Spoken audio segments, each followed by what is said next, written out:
উনি একটা বিখ্যাত একটা উক্তি বলেছিলেন যে এডুকেশন গিভ লাইট, শিক্ষা আলো দেয়, তাই তো? শিক্ষা যাদের নেই এরকম বহু লোক দেখবে যারা সেইভাবে রোজগার নেই, নানানভাবে অনেক কষ্টে জীবনযাপন করছে।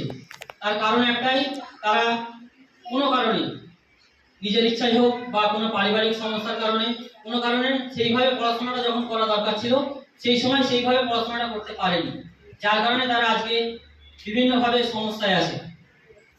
পড়াশোনাটা যদি আমরা ঠিকভাবে করতে পারি তাহলে একটা সময় গিয়ে আমরা অনেক একটা বেটার লাইফ অ্যাচিভ করতে পারবো, যেখানে আমাদের সমস্যা অবশ্যই থাকবে কিন্তু অনেক কম থাকবে, ঠিক আছে? অনেক সুখ স্বাচ্ছন্দ্য যেটা বেশি থাকবে, ঠিক আছে?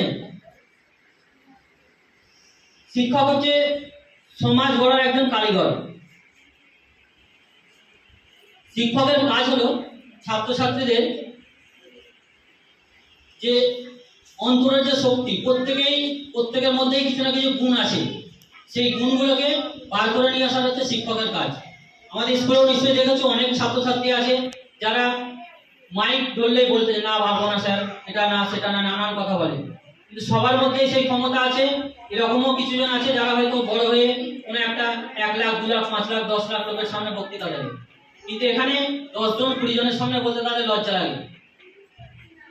একইভাবে আমিও যখন ছোটবেলায় পড়েছি তখন আমারও এরকম কোনো বক্তৃতা দেওয়ার দরকার হলে সেখানে গিয়ে আমি বক্তৃতা দিতে পারতাম না, স্যার আমাকে জোর করে ডাকতো। এবং ডাকার ফলে একটা সময় গিয়ে সেখানে গিয়ে দেখা গেল কি এখন বিভিন্ন সেমিনারে যায়, ব্যাঙ্গালোর আছে, দিল্লি আছে, রিসেন্টলি অক্টোবরে একটা দিল্লিতে সেমিনার আছে ইয়াসো হোম স্টেডিয়ামে, সেখানে প্রায় 1 লাখ লোক থাকবে, সেখানে গিয়েও বক্তৃতা দিতে হবে। এই যে জিনিসগুলো, এইরকম ছোট ছোট জায়গা থেকে বক্তৃতা দেওয়া শুরু করলে সেই সাহসটা আস্তে আস্তে বাড়বে, তারপর একটা সময় গিয়ে বড় জায়গায় বক্তৃতা দেওয়া যাবে।